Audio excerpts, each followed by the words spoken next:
Welcome to our August 12th, 2014 Ogden City Council special meeting. Let the roll call reflect that all council members are present with the exception of Councilmember Wicks, who was asked to be excused today. We will now have our Pledge of Allegiance led by Vice Chair Gochner. Please rise and join us.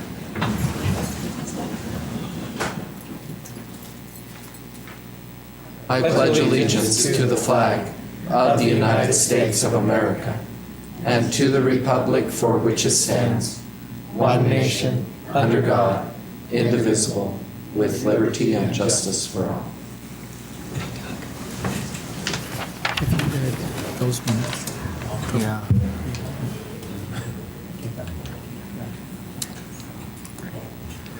We'd now like to observe a moment of silence.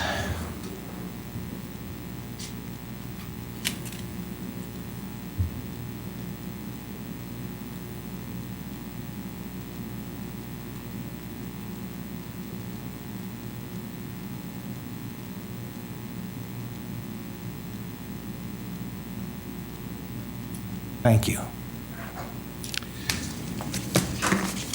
We'll now have the approval of minutes. First is the regular meeting of May 20th, 2014. Councilmember Blair. Yes, thank you, Chair Heyer. I have reviewed those minutes and found them to be accurate. And for the work session of May 20th, 2014, and joint study session of June 24th, 2014, Councilmember Garner. Yes, Chair Heyer, I've reviewed those minutes and found them to be correct to the best of my recollection. For the work session of May 22nd, 2014, Councilmember Stevens. Yes, Mr. Chair, they're correct. And for the work session of May 29th, 2014, Councilmember White. Yes, Chair Heyer, I've reviewed those and found them to be correct. And for the work session of June 10th, 2014, Councilmember Stevens. Yes, I reviewed those and they're correct, and make a proposal that we accept all the minutes that has been presented. Second. Okay, we have a motion, Councilmember Stevens, seconded by Councilmember Blair, to approve the minutes. This is a voice vote. All in favor? Aye. Thank you. Those are approved. Next item on our agenda is for our common consent portion concerning fiscal year 2015 budget amendment, Harrison Storm Sewer Project. I'll go ahead and make a motion to adopt proposed ordinance 2014-35 and set the public hearing for August 26th, 2014. Second. I have a motion by Vice Chair Gochner, seconded by Councilmember Garner. Set the public hearing for August 26th, 2014. This is a voice vote. All in favor? Aye. Any opposed? Okay, reports from the Planning Commission. First one, intent to adjust the current boundaries between Ogden City and South Ogden City. Mr. Grover. Chair, members of Welcome. it's good to be here. Chair, members of the council. This item came before the Planning Commission based upon a discrepancy that was found when some of the residents expressed some concerns about being doubly taxed. What happened was when McCady Hospital was developed, there was a small piece of land on the west side of there that was not developed, and as what McCady did is they deeded that piece of land to the property owners to the west. And so basically what happened is the people on the west side are in South Ogden, and it left a narrow strip of land on the east side, which is in Ogden City, and that piece in Ogden City is not able to be developed or serviced by Ogden City because it's the rear of the lots in South Ogden. So basically it has no development potential in Ogden City, and so as such, when the Planning Commission reviewed it, they saw that there was no public purpose for that, and so they've recommended that we eliminate this piece in Ogden City, which we typically don't do. But in this situation, it has no public purpose, and it will help the people in South Ogden because they're getting doubly taxed. It's a small tax in Ogden City that they're being taxed on, but then it will put all of their property in South Ogden where map-wise and planning-wise it makes sense. Any questions for Mr. Grover? No, I just, if you could follow up on the timing of that? Once this goes through the process, then we will, but tonight, I think we're just setting public hearing. Thanks. Okay. All right. So I will make a motion to adopt 2014-16, declaring the intent for this boundary change.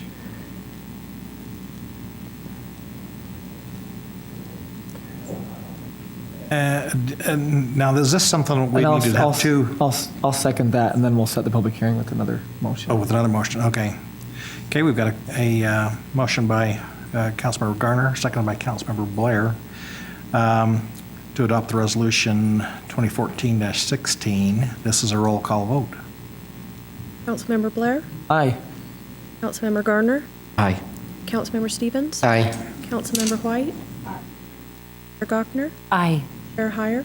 Aye, and that passes.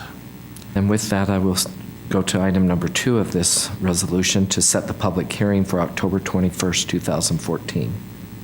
I'll second that also. Okay, got a motion by Councilmember Garner, seconded by Councilmember Blair, to set the public hearing for October 21st. This is a voice vote. All in favor?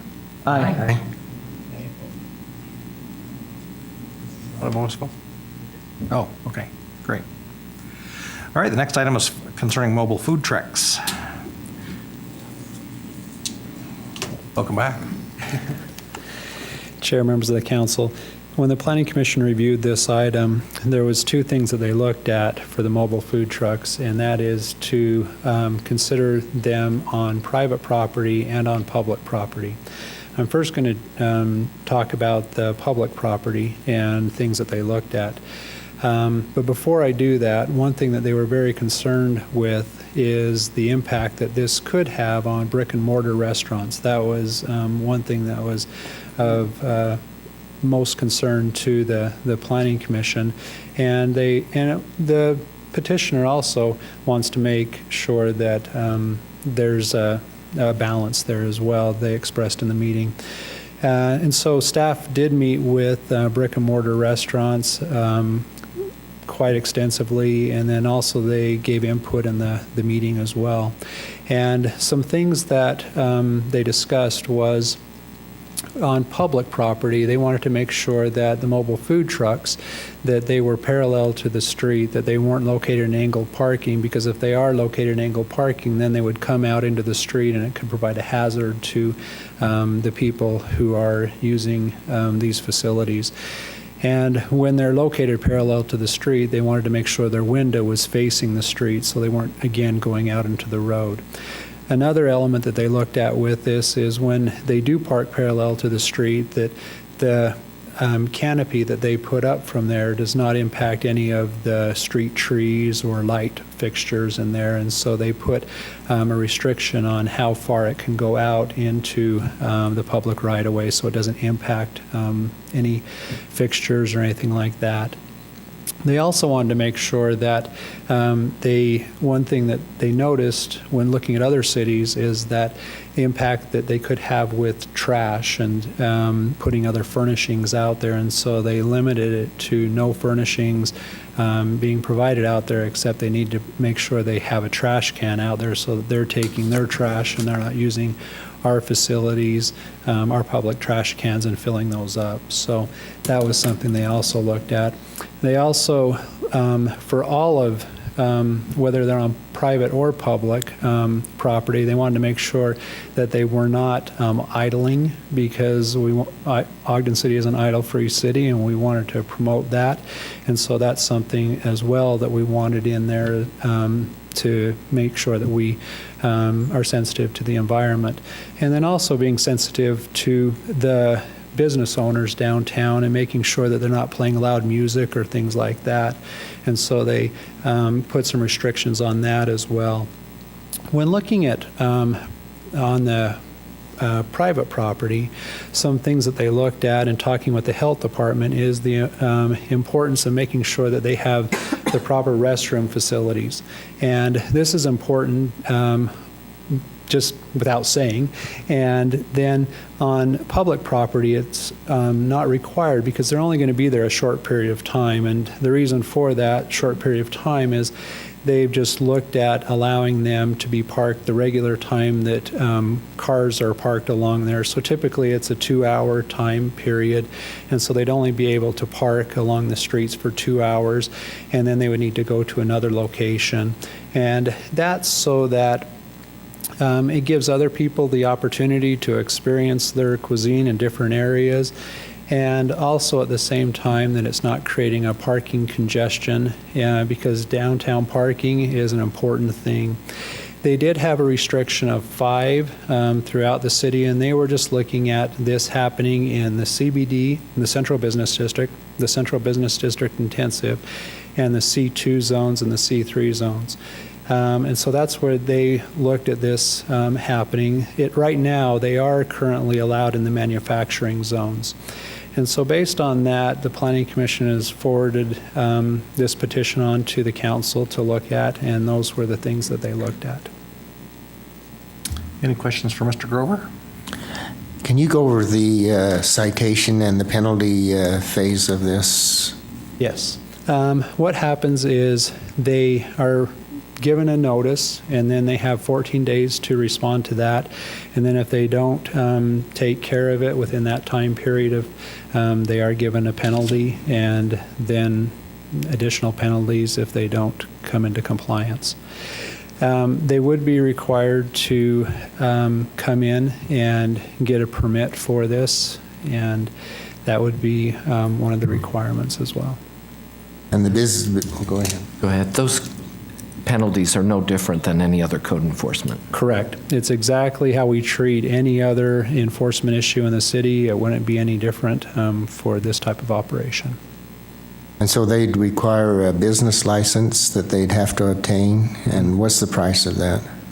That I'm not sure of as far as the price, but I can get that information for you. I have a question. Go ahead. Concerning idling, I'm assuming that a power generator is excluded from idling, or is that included in the idling prohibition? As far as a generator goes, the Planning Commission discussed that, and they were looking at more propane type so that you don't have the noise associated with it, and then it keeps things fairly clean. But Is that written into the ordinance? I didn't notice. I think it's just talking about no idling in the ordinance, how it's specifically. The engine.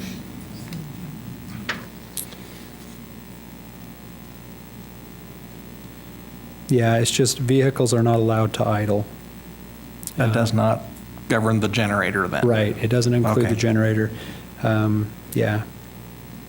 And that was the intent from the Planning Commission, is the main fumes would be coming from the vehicles themselves and not from the generators and that, but they did encourage propane as an element.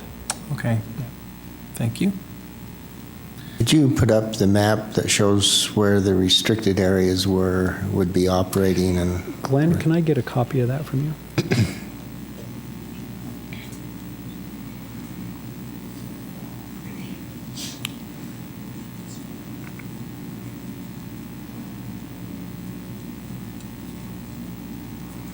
So we have two maps here. One is the 100-foot distance.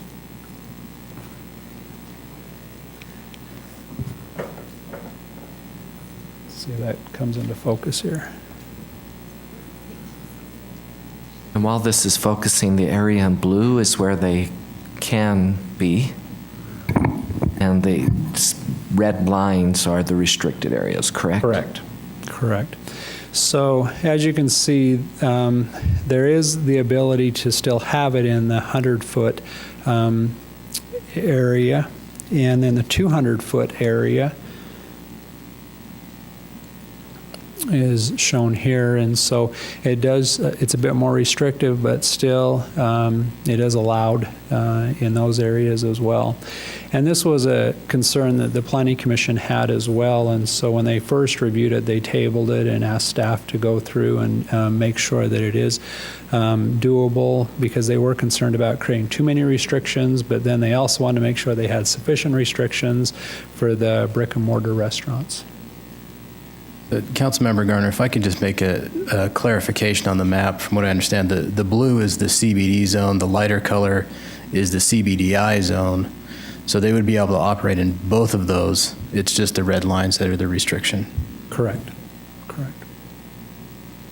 And not in residential, can you review that? Right. Residential and churches? Correct. Right now in residential areas, they are not allowed, and the reason for that is the commercial nature of this, and they were concerned about the impact that it could have in on residents in that area where you have a single-family home and then possibly a church across the street or a school, and the impact that that could have. And so they, at this time, they didn't feel comfortable with that, but while other municipalities have done that and have found quite a bit of success for the schools, and it was nice for the school kids too, to give them a little bit of variety and options there.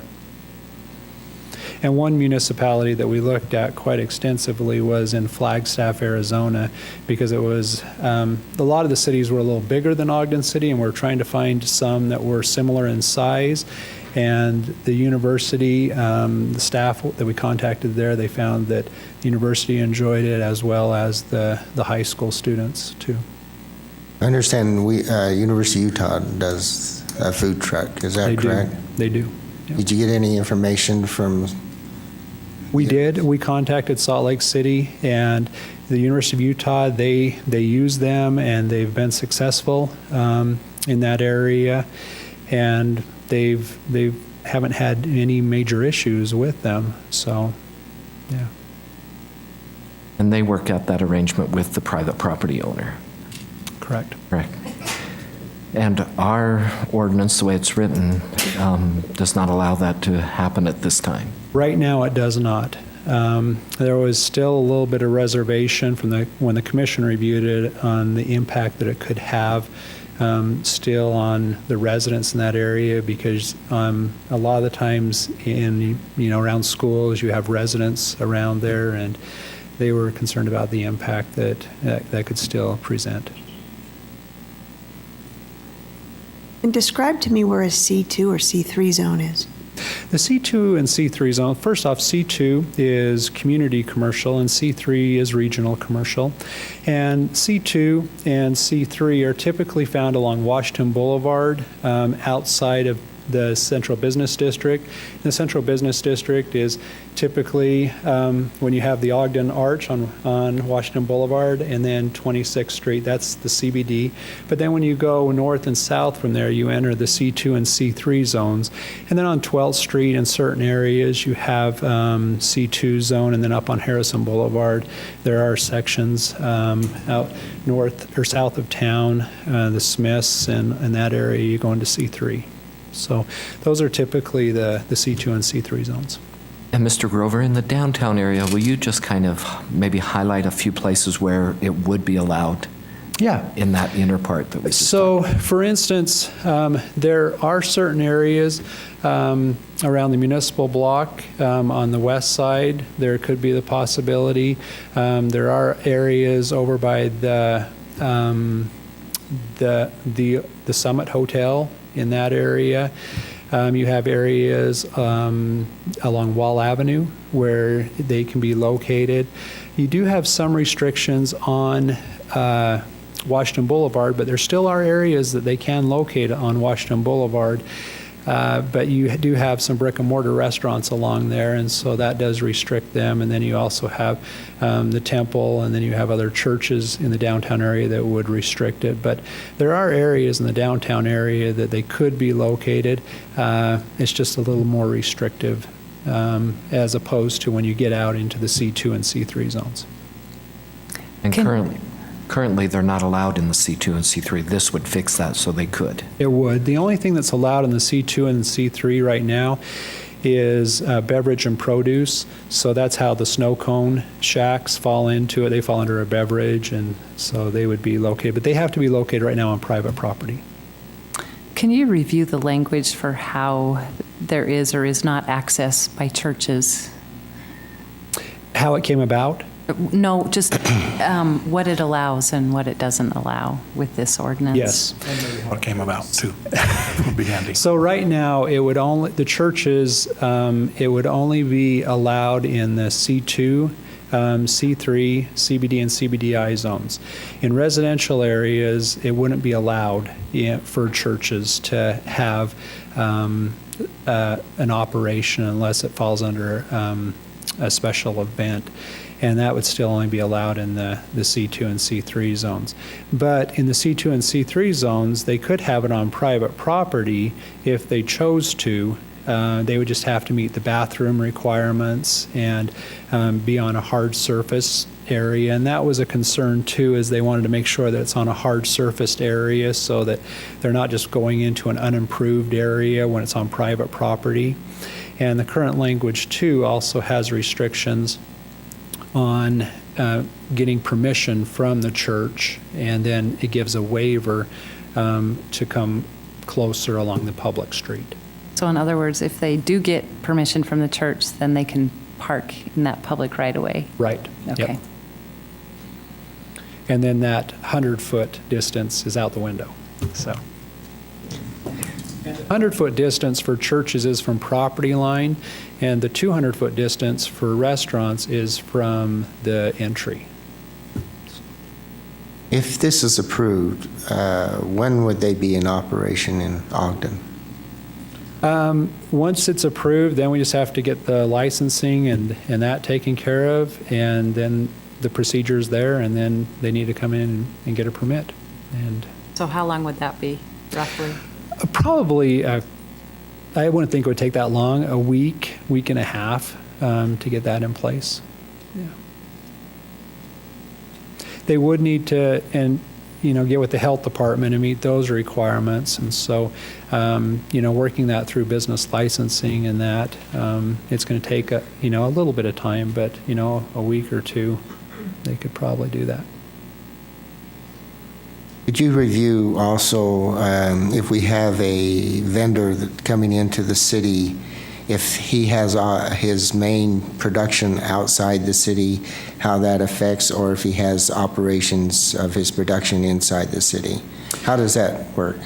As far as the collecting business license fees? The taxes. The taxes is the big issue. Because what happens is, even though typically it's done at point of sale, you collect the taxes there. When they're located outside of the city, then it would go to that area, whether they're in Roy or North Ogden, and so we wouldn't be collecting the full tax benefits as opposed to if they were located in Ogden City, and then the point of sale would go to the area where they're located if they are in Ogden City. So that does create a bit of a problem. With that, Mr. Grover, there's still some distribution from the point of sale that all that money doesn't just stay in that community. Right, yeah. And it's distributed out depending on, what ranking we are and the population and the percentage. Any more questions for Mr. Grover? Thank you. We would like to give some time to our petitioner if you'd like to speak.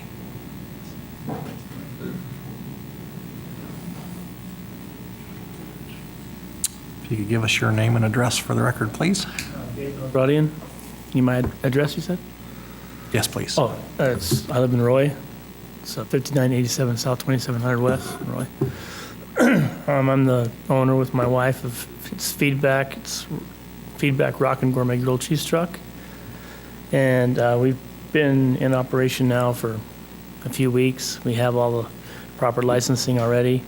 We have health department permits. We've already paid certain taxes already. The question My biggest concern is, which was actually brought up in the Planning Commission, a couple of the members stated that, talked about the 100-foot rule as far away from restaurants. And I'd like to I prefer a 100-foot rule by restaurants instead of 200 feet, because the main concern of the members of the Planning Commission that voted against the proposal was that 100 feet, there's really nowhere for us to go. And I understand their concerns, but so far, I have not seen it on my research or in our business doing so far. I'm not a threat to I haven't affected any restaurant business. I mean, we can only park for a couple hours. If somebody wants to go take their wife or their husband out to lunch to a sit-down restaurant, they're not going to go to a truck. I have friends of mine who I've seen them eat at the taco carts and asked them why they're not eating at where I work. And they said, because it's about timing. Sometimes they don't have time. You go to a cart, you get your lunch, you go back to business. And 200 feet that would pretty much shut us out of downtown Ogden completely. I had a question for Mr. Grover. This map thing's confusing me. If we were allowed anywhere along Grant, I don't know how this C zone thing works. We have garbage cans already. We do use a generator because in all our research of food trucks, I don't know any food trucks that can operate without one. The ones in Salt Lake and everything, and it's pretty quiet. I haven't had any private businesses complain about anything. The way we park, all the food trucks I've done research on and looked up, and our food truck, their serving window is on the passenger side, so when you park on the street, it opens up and it's already there. You can't do angled park. You can't do angled parking the way it's situated. Our truck it's a music-themed truck. It's Rockin' Gourmet Grilled Cheese. All of our stuff's named after music. And the question I had is, I know Mr. Grover mentioned, the way it was mentioned was the truck, no music played a certain way. I mean, I know like a lot of restaurants in the area, different restaurants have music on the outside of the restaurants. I mean, I'm not asking to blast, it's just, it's soothing to customers. People walk up to the truck and while they're waiting for their sandwich, while my wife's cooking the sandwich, they can hear music playing and it's just relaxing. That's really all I have to say. So I'll let her do the talking. I'm not good at this, so. All right, thank you. My name's Carol Hazarati, and I live at 5987 South, 2700 West in Roy. I've been running the truck actually for 6 weeks, and I've been at the farmer's market, and I go to Auto Leave, I go to Freeport. I'm looking at going down to the business depot in Ogden. I have not gone down there yet. I've gone to the Weber Human Resource building up on Harrison, and the response has been fantastic. I mean, I've had a lot of people come to the truck, and they love the sandwiches. They like the opportunity to be able to eat, and be able to go right back in. And I've ran the restaurant for 40 years, so I have a lot of restaurant experience. And, I probably had known, if I had known now what I would know, the food truck business is just really, really difficult. It's just been an uphill battle trying to get this truck up and operating. The expense is really a lot of money. A lot of people, the restaurant owners have said, well, there's no expense involved, and wow, that's just not true. It's cost me $35,000 just for the truck, another $35,000 to add a kitchen onto my home, and then just the cost of the food and just operating the truck. So far, I have not made any money operating this truck.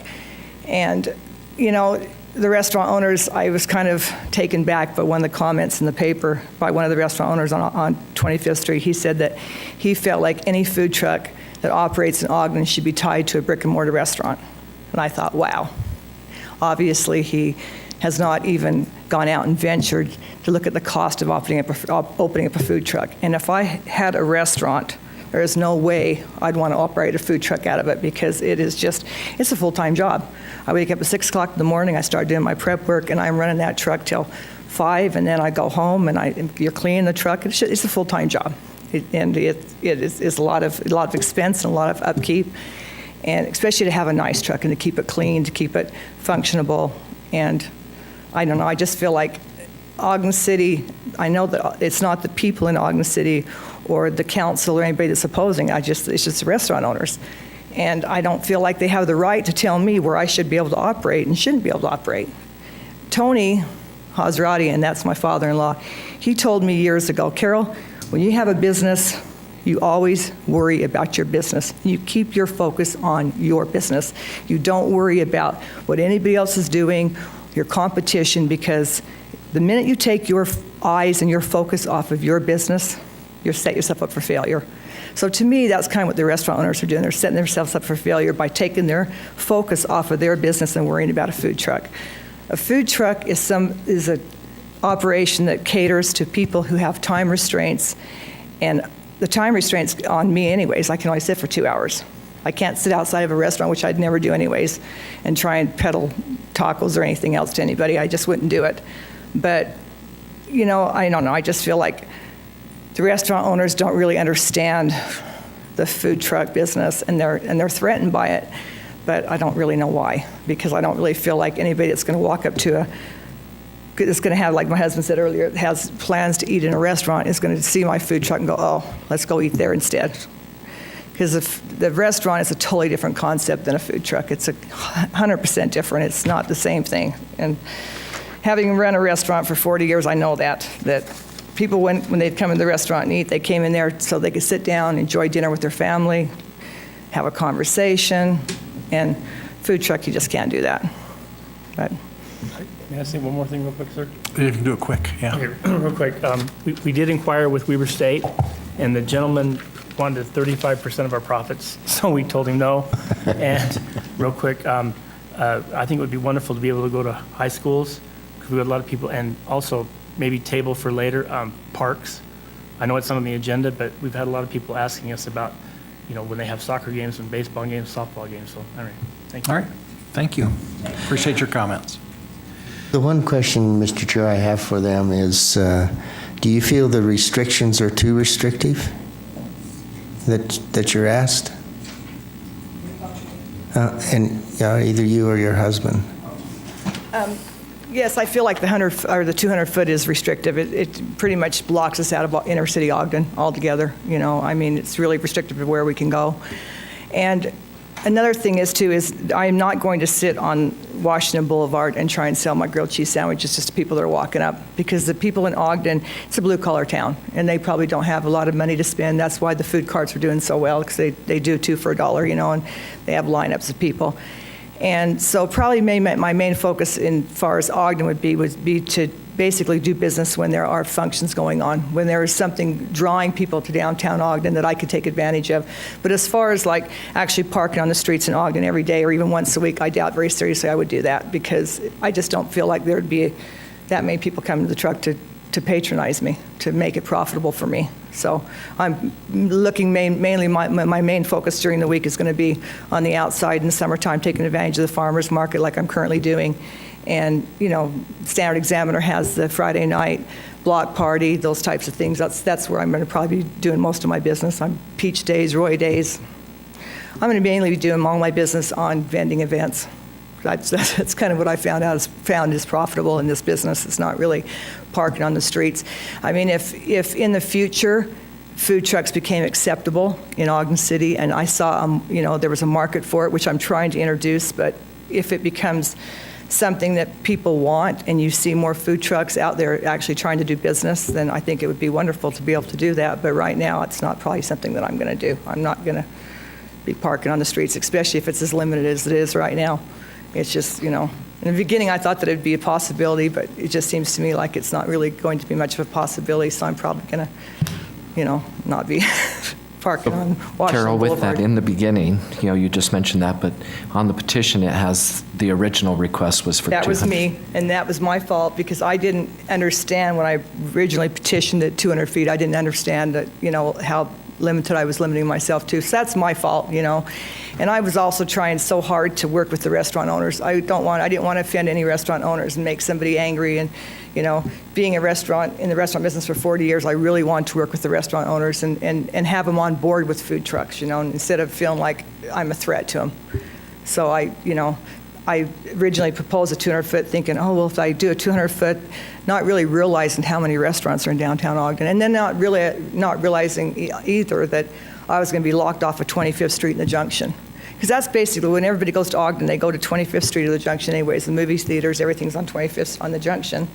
So it'd be nice to be able to park on Grant off of there, off of where the Junction is, take advantage of some people coming and going, but the Junction's all vertical parking anyway, so I couldn't park there, on the streets off of there. But Grant, I'd be able to. Lincoln, I'd be able to, if the 200-foot ordinance doesn't lock me out, or I don't know if it's going to or not. I have a couple of questions. Thank you. I have a couple of questions for you, if I could, real quick. So, do you have any experience with? I think we've talked a little bit about sales tax and how that would be reflected. I have hired a bookkeeper. I have a bookkeeper that does all of my taxes for me, and the way they do it is like at special events. I have a special tax I have to fill out for them. Anytime I do business in Layton City, Clearfield, then I do the tax for them for that city, and so the bookkeeper just keeps track of where I sell. And then right now I don't have a business license for Ogden City because I'm not doing business in Ogden City, so I'm working off my Roy City license. And so I'm not really sure, because at the farmer's market, of course, I have a special tax form that I fill out, and so Ogden City is getting that money because it's the farmer's market. And that's the only place I've done business so far, in Ogden City. I have another quick question for you. Problem. As far as timing, I know you've petitioned, I think, back in February or some, is that correct, February? Put in your petition. Oh, I think it was back in March or April. If we spent another week or two discussing this, would that be and getting it appropriate, or? No, that would be fine. I was just, I originally, when I wanted to do this, I was originally hoping to be able to take advantage of some of the temple business, and but no. If you need to take another week, you take as much time as you need in order to pass those ordinances. I want to make it fair for everybody. I just want to be able to also make it fair for, a future market, like I said, a future, hopefully, food trucks to be able to operate. In Provo, I have a picture here of Provo and Salt Lake. Salt Lake City has a huge food truck. And here's a picture of Provo, of just the food market in Provo, just in the people, and you can see all the people there.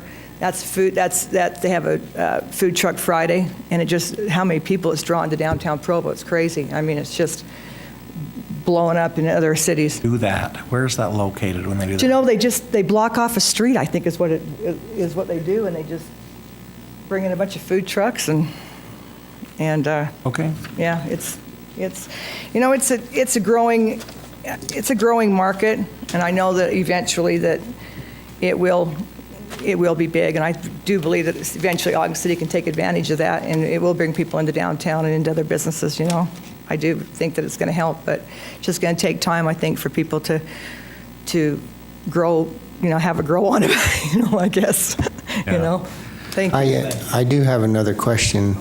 When you're operating in Roy, first of all, I'd like to commend you for trying to develop a business, and that there's a lot of challenges in that. You pointed out your expenses, and there is an expense there, and your time and your hours and that.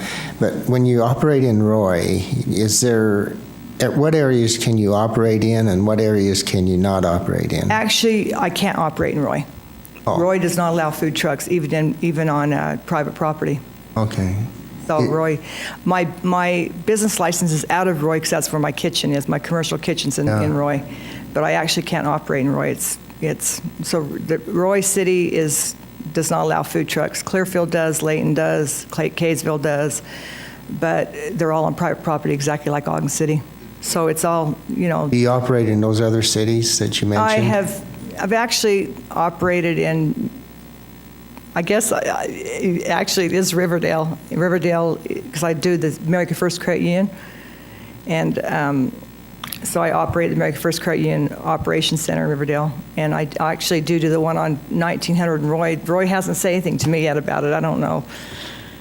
But you have done business in Clearfield and Layton and. Yeah. Well, I actually have done it in Clearfield, but not in Layton yet. I did do that food, I did a Sounds of Freedom car show in Layton, but it was a special event. It was a special event. So I haven't actually, really done any business in Layton as far as like park on the streets or in private property or anything like that yet, gone to any businesses.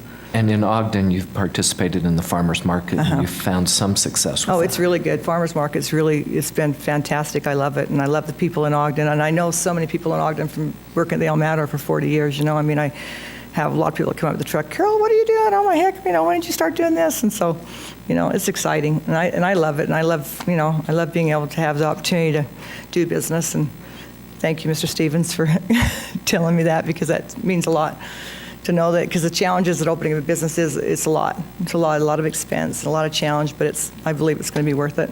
Well, I think there's room for everyone to participate. The only concern I have is that I think we need to do more work on the ordinance that's being presented.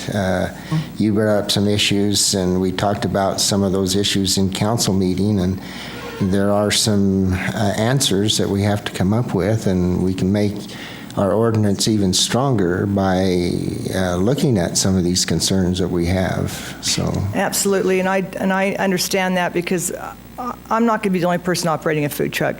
And because of the fact that I have sympathy towards restaurant owners after being in the restaurant business for all those years, there might be somebody who has a food truck who doesn't have the same compassion towards the restaurant owner. Might want to just pull up right next to a restaurant and go try and do business, So there has to be ordinances established to protect the restaurants. I believe that. I totally am 100% behind that. There should not be nobody should be allowed to pull up in front of a restaurant and do business, because they do pay taxes. But the thing that restaurant owners do need to realize too is the business licensing behind a food truck is every 6 months you have to renew that license. It's not once a year, where a business owner only has to renew it once a year. It's a twice-a-year thing, twice a year with the health department.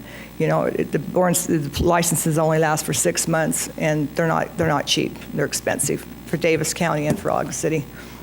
So, Well, thank you. thank you. We would like to accept public input on this petition. So if you have comments for the council concerning this petition, please come forward. Give us your name and address, and limit your comments to 3 minutes.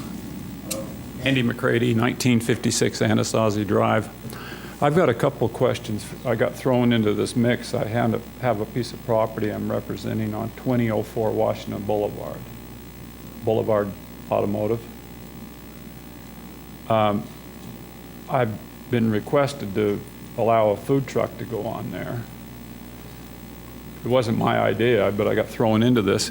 But if it's on private property, does this 200-foot requirement still from another restaurant apply? It seems very gray on this. If you address the council, we'll see if we can't work out an answer for you. But it doesn't work very well for you to, Well, he presented the idea. I understand. Okay. Or you can even speak to him after the meeting, and he can help you that way. But it's on private property. So what are the restrictions? So when you're done, he can clarify. Yeah, he'll if you'll just grab him by the elbow after the meeting and. Well, he can ask his questions. Yes. Okay. We're going around in circles here. Okay, why don't you come forward, If Mr. he's Grover? done, but make sure he's done. Are you finished asking questions Well, yet? or- is that location acceptable within the, I couldn't see the boundaries in the back and determine what the boundaries were. So, Chair, members of the council, it would be allowed on private property. The distance from restaurants is on the public property, so that could be an option at that location. They just have to meet the distance or the requirements for restrooms and that. So, And the time as well? correct, and the time. One more question. I have a lot of room there. Can we have multiple trucks there on one lot? In the CBD and the CBDI zone, how it's proposed is there's only 5 in that area, and that would fall within that area. So that would only be allowed to have the 5. So 2 could be there as long as they're under that 5 cap. Is that It's like payday loans, you can only have so many. Is that what you're saying on that? In the central business district, it would be. So the way that the ordinance is proposed is that there's only going to be 5 food trucks, the availability of 5 licenses for 5 food trucks, correct? CBD And- yeah. zones. But in the C2 and C3 zones, there's multiple. Which is the zone for 20th and Washington? Okay. I couldn't see it. We probably need to do this differently. Okay, we'll do it differently. Another question is, if you have all these food vendors along the public street here, sidewalk, how does it differ location-wise when there's restaurants right across the street from those? Okay. If you will just ask all of your questions, We'll get that question answered for We you will right after then- the meeting.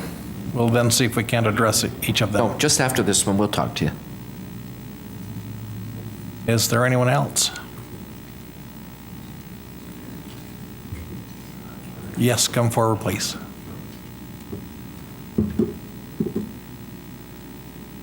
Do I state my name? Is that what? Please do, yes. Cameron Banner, 4382 South, 900 West, Riverdale. I'm coming into this late and understanding the petition is, my understanding of the petition is limited, but I did want to just make a statement that having done research to start my own food truck on the economic boost of a city, Provo is currently bringing in millions of dollars a year from their food truck business, which is contributing to the tax. And I know you wouldn't disagree with that. Just wanted to state that that was a positive aspect to the city. And then to stand by the testimony that it is a different avenue of, or a different mindset, the patrons that will be eating at those. And I think that being that we're in a free market, they should be given the right to compete, and they pay taxes as well. So as a business, they should be given the right to compete in the Ogden area, and that I think that 200-foot rule is a bit restrictive. I understand the need for proximity laws, but 200 feet I think shuts you out of downtown, and I do think there's a strong market for food trucks to make a living in the downtown area. Just having observed Salt Lake City and Provo, that roundup picture that was shown, they usually have 16 trucks in one area for that night, and I would guess over 1,000 people on a Thursday night come down. We travel all the way down there just to frequent those trucks. So in favor of it, and think it would be a great opportunity if food trucks were given a smaller proximity limit so that they could be in the downtown district of Ogden. All right, thank you. Is there anyone else?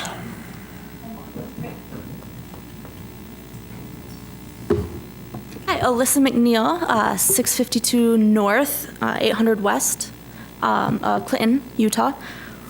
We just want to stand also behind these other food trucks that are coming forth and saying it's a little too restrictive, but we're also not very well read in the ordinance yet. We just jumped on this too, that we saw it in the newspaper. Just wanted to say that yes, food trucks is a great opportunity for the city of Ogden. They started in 2012 with $640 million in revenue and is expected to gain 1.7 billion by 2017. And lately around the city, I've been seeing, Build Ogden, small businesses. These food trucks are going to make that even better because we're buying local, selling local. All the taxes and a lot of profit that we make are going back into the city. So we definitely don't want to be too restrictive on them when they're going to help bring the city up. Yeah. All right, Yeah. thank you. Thank you. Anyone else? No movement. Sounds like there's a lot to consider. Let's see, I just had one clarification. So I don't know what the health department rules are, but with the city, how often do they get a license? Is it, You want to answer that? As far as I understand, it would just be once a year. That's how I've understood it as well. Okay. And the health department has more restrictive requirements there. so can you, while you're here, will you talk about the rationale behind no music, or if it could be controlled music? I mean, we've talked about decibels with other places. Yeah, when the Planning Commission looked at it, they were just looking at it through the business hours. It was cutting off at 6 o'clock. And The intent was that they didn't want that impacting businesses when they're operating out along the public street and the noise that would be generated from that. And so instead of dealing with an enforcement issue, they just, trying to deal with the decibels. If it's, reaching this decibel, it's a hard thing to monitor. And so they just said, as far as enforcement goes, it's going to be difficult to enforce. And so they just said no music. Because sometimes they're going to have it loud and monitoring it. They had some concerns that it would be like when we were monitoring the smell of the dog food plant. That's a hard thing to monitor. And So Rick, with music, just to touch on this too, do we allow brick and mortar restaurants to play music outside of their restaurants? we do. But we don't control the decibels with that, so it would be similar to, they'd have to work within the same restrictions as a restaurant. That's how the Planning Commission looked at it. I'm just kind of giving you the history. So in this ordinance, we say no music from the food trucks. Right. And if it was soft music like Olive Garden plays or others, we're still, so that may be something we need to look at also. Yeah. We do have a noise ordinance that does apply, and so we do govern it from the noise ordinance standpoint. We But do. And we can that's still all. monitor it as well through the noise ordinance too. But then in the CBD area, it's a lot more laxed in that area, which it should be because you're looking at entertainment zone and things like that. I think there's still some outstanding distance separation questions that the gentleman on the back had. Did we? I don't think we addressed all of them. Maybe I can just touch base on that. So right now in the CBD, we'd be limited to 5 in that area. So on private property, if he wanted to have 5 come on there, but he still has to stay the distance requirement from the churches and the brick and mortar of the 100 or 200 foot. That applies for both public and private, is how it's in there when it falls. In that section, it doesn't just fall under the public streets, but it falls under public or private regulations, is that 200-foot distance requirement. So we'd have to see if he falls within that at that location. But on the private aspect of it, if it meets those requirements, then he could have that. And if the 5 food trucks wanted to congregate there, they could. One thing that I just wanted to make mention of, that picture that lady held, the petitioner held up in Provo, that was done as a public event. They blocked off the street, and they've done that, and they've had quite a bit of success with that. They could do that here in Ogden as a special event. Yeah, definitely. And So Rick, just for clarification, the communities that we looked at, none of them have a 200-foot. All of them are pretty standard at 100-foot. Some of them didn't even have a requirement, but those were the larger cities. San Diego did not have a requirement. Portland, I think they had a requirement for that, but some municipalities did not have a requirement. Others did, but the standard was around 100 foot. And it could be confusing for citizens who are trying to do this. What areas are 200 feet? What areas are 100 feet? So if it was just standard, it's just 100 feet. And just to clarify with that, whatever the requirement is, they're not allowed on 25th Street, and they're not allowed in the junction. Yeah. Also, too, I just want to make a note, when they were talking about Grant, that wouldn't be allowed with how we have the Grant Promenade designed, because we don't have parking along that section. It's the bike lane, the planter, and the travel lane, and then the same on the other side. So it wouldn't be allowed along the Grant Avenue Promenade, which would come from the river down to 25th Street. But right now, would it be allowed on the other parts of Grant that It haven't would. been converted? Yeah. So And that's, Lincoln. what is that, 22nd to 25th? It could be allowed right Right. now? Mhm. Okay. Okay. And on the 100 feet also, this was approved 6-1, and that was Commissioner Scatty. That was his whole reason for voting no. It was 100 foot. Mhm. Yep. Any other?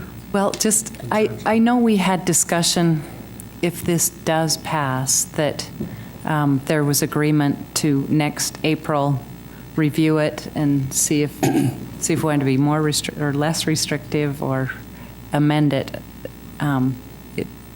Planning Commission, would they be involved with that, or would it just be planning staff? They would. What would happen is we would revisit that. We would take it to the Planning Commission, hold public hearings at that level, and then it would be forwarded onto the council. So we'd get input from the Planning Commission as well. Okay. So Rick, if we pass this tonight and then wanted in, the spring to look at it, I'm just touching on what she said. If we just wanted to lessen the restrictions, would that have to go to the Planning Commission again also? Yeah, we're Wanted to clarify amending what she was the asking. ordinance. Either way, Yeah, if it we would doesn't need to pass go over. back before them and hold the public hearing at that level, and then we would come before the council. Okay. Some of the things we talked about reviewing at that point are what's with the school, having a conversation with the school district, maybe with some of the higher places of learning. And we'd encourage you, if however you get to that vote, or if you do get to that vote, to have that information put in the minutes. That's always helpful. Did we just do that?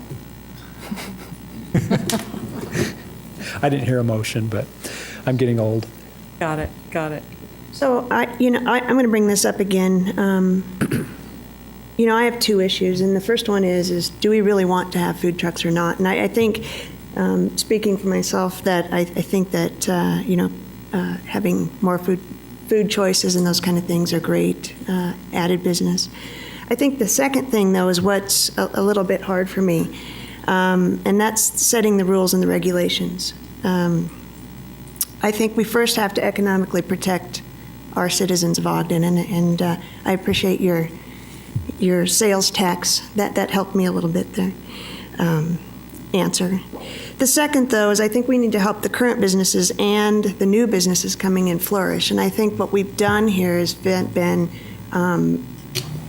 maybe more restrictive than necessary. I don't know that yet. It sounds like we have a lot of issues and concerns around music, around whether it should be 100 feet, 200 feet, how many we can have on private property, and those kind of things. And with that, I know that we wanted to revisit this in April, but I'm wondering if maybe now's a chance to table this for at least a week to talk about some of the issues that have come up, both in our study session and now. And just table it. It sounds like the petitioner might allow us to do that about as far as timing. And I'm not sure how to exactly go about tabling it, if that's even a... Can I ask one more question? If we wanted to change the distance at all, is that something we could do in a motion tonight, or is it something that would have to be addressed differently? Well, the general rule is that if you notice something and you want to be more restrictive, you can make the change in the meeting. Now, this one's a little bit tricky because if you change a distance requirement to 300 feet from 200, that could be more restrictive because they have fewer places to go. With something like this, as touchy as this subject is, what I think I and maybe other council staff would recommend is that we would, if you really want to propose a different distance restriction, I think we'd like to notice this again to get the word out so people understand what's actually being considered for the sake of transparency. And how long would that? It'd be a couple of weeks, usually 2 weeks. I think we also should look at working with the schools and see if we can work out an agreement by which we can include them into this process. And that would require looking at some of the residential areas that are around. I agree with Councilwoman White that we are kind of divided on either 100 or 200 feet, and the number of trucks and what area they can operate in. I think we need to find out an ordinance that will be beneficial not only to our businesses but to our residents of the community. And we need to come up with a strong ordinance. And we have a lot of questions still floating out there that we need to answer. What about music? Is that going to be allowed? And we have to answer that. That's one of the concerns. So there are concerns sitting out there that we need to clear up. I think that perhaps maybe what we need to do at this point, I think everybody's got a lot of questions. However, the big question, I think, is whether this is a good starting place that we have and we revisit it again in the spring, or whether this still needs some more work that we can do before we pass even the initial ordinance. Now, maybe we better ask Mr. Cook what the calendar looks like as far as, we're obviously going to need some time to do some research and a work session on it before we visit this again in a council meeting. And so that date may be what? Well, if you're going to renotice and make changes, which I would presume you'd want to have a discussion and a work session first, you're probably looking, and I'm guessing out to like September 2nd. If you had 1 week for a work session and then 2 weeks for noticing, that's the earliest that you could consider again. And if you decide to table, you need to table to a date certain. You have to have 2 council members that are, so the motion and the second, and you have to provide the details of what additional information you'd be seeking or topics for discussion so that the research can be accomplished. And I guess that's a question, if it's going to take longer than 1 week to gather the information you're seeking, then it would need to extend it out. Okay. With that in mind, what's the council's pleasure? Well, Councilmember White said this earlier too, and I agree. I think it's good to promote business within Ogden, and it's good to bring in competition that helps succeed. I understand the importance of the taxes and the brick and mortar and respecting that. I do also understand what the petitioner said about being, and the other comments tonight on being too restrictive on the 100-foot. And I think that's something we have to look at. I think we've researched this a lot, but I think we don't have to spend a lot of time researching it, that it's just a few little things that we're trying to fix and make this correct. Well, and then I guess I'm going to throw a wrench in it. The petitioner started this process in March, and I mean, there is the consideration that maybe we pass it as is, and we know all the things we want to consider and tweak, and April is not very far away, and then it gives them an opportunity to, if they wish, finish this season, which is almost over.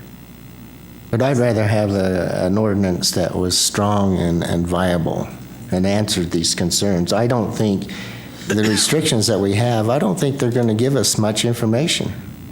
Well, I think, but it honors the petitioner, and we can make those changes to the ordinance in April. But I'd rather review it in September 2nd or thereabouts the first part of September, and they still would have a majority or time in the season. I think the solution is if we had a motion, we'll vote, see how it goes.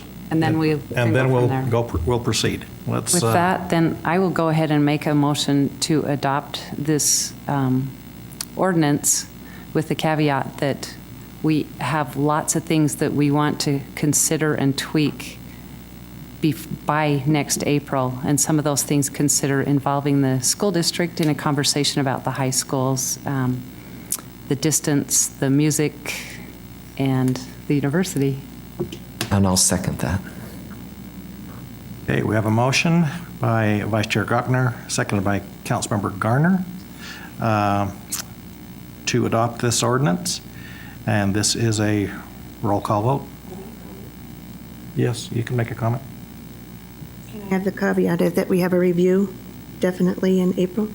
Yes. With a review in April. I agree. Okay. All right.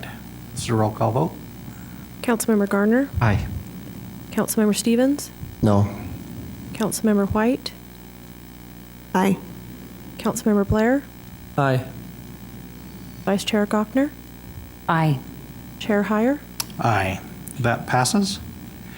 My no vote is that I think we can clear up these concerns and still come back in September and pass an ordinance that would be strong and viable for everyone. And we don't have to wait until April. Right now, there's a lot of questions, even with the vendors, of how they're going to operate this, and it puts a lot of pressure on our city to try to adjudicate this ordinance. And I think it is our duty to come up with a strong ordinance, and we could have done that in the first part of September. Thank you, Councilmember. Next item on our agenda is public comments. This is an opportunity to address the council regarding your concerns or ideas. Please state your name and address clearly for the record and limit your comments to 3 minutes. Seeing no movement, comments for the mayor. I do. It's been a real big summer for Ogden City, let alone for Pepsi, and I just had a couple of big thank yous I wanted to make. It's been a while. We had a bit of a break in July. Everybody that, again, participated in Pioneer Days, it was a really fun 5 days. That's always such a great representative of our city, and we get such great comments after that event. People have a great time there. Want to personally thank Christy McBride, our staff and Pepsi, for the concert they had downtown. Our police did a great job of protecting that. We had about 2.5, 3 weeks to put that whole event together. There was a lot of mystery about that, and they worked really well with a lot of mystery and intrigue there. I thought that event came off extremely well. I want to thank the volunteers that participated in the 100-day cleanup in and around Ogden City. We had over 7,000 people, 500 plus projects that totaled over 50,000 hours of volunteer service. The people that organized that, Jay Lauder, Stacy, and Justin Anderson, I think that was an enormous project that they put together. They've worked tirelessly over the summer. I think that our city's never looked better, and that's a huge thanks to them. I'd like to thank our Ogden Ambassador volunteers that have spent time in and around the temple as we've had this open house, and the 16 to 20,000 people a day that have come through. They've been great at wayfinding and helping them feel welcome as they're here. Had a great event last Thursday with the Tour Utah. We had almost 200 volunteers that participated in Safe Passage for those cyclists that came through. That is a world-class event. We're really excited about that. As a bike guy, I think that's a great thing to participate in, and those that were there did a great job with that. We have also, it doesn't end there, we have a really unique September coming as well on the back of this. USA Masters National Championships are the 3rd through the 6th of September. That's going to be 2,500 athletes that come and their families. It's going to be a really unique event for us. It's something we look to, we'll have 2 years in a row. I encourage you to get involved in that. Utah Tourism Conference will be the 23rd of September, and the Xterra National Championships are on the 20th of September. So it is and has been a real big summer for Ogden City, and I'd like to thank everybody that's participated in that. That's been a Herculean effort from a lot of people, and I really like to give credit where credit's due. So thanks for giving me the chance to thank everybody. It has been really busy, and it's been a few weeks since we've had this, and be able to really publicly call them out and thank them for everybody in the city for what they've done. Thank you, Mayor. Comments from the council members? Just one for the Husseratians. You truly are pioneers. I know that you've been, doing this for a long time in other types of business, but this could be a new avenue for Ogden City, and as others who want to come behind you. Since this article came out and it's been in the public eye, there have been several businesses now that are approaching Ogden saying, we'd like to also consider this. So thank you for, being the first to try to do this. And I would also like to thank you for coming in. The doors of Ogden are always open to those who would like to come and establish their businesses here in Ogden, and we welcome them here.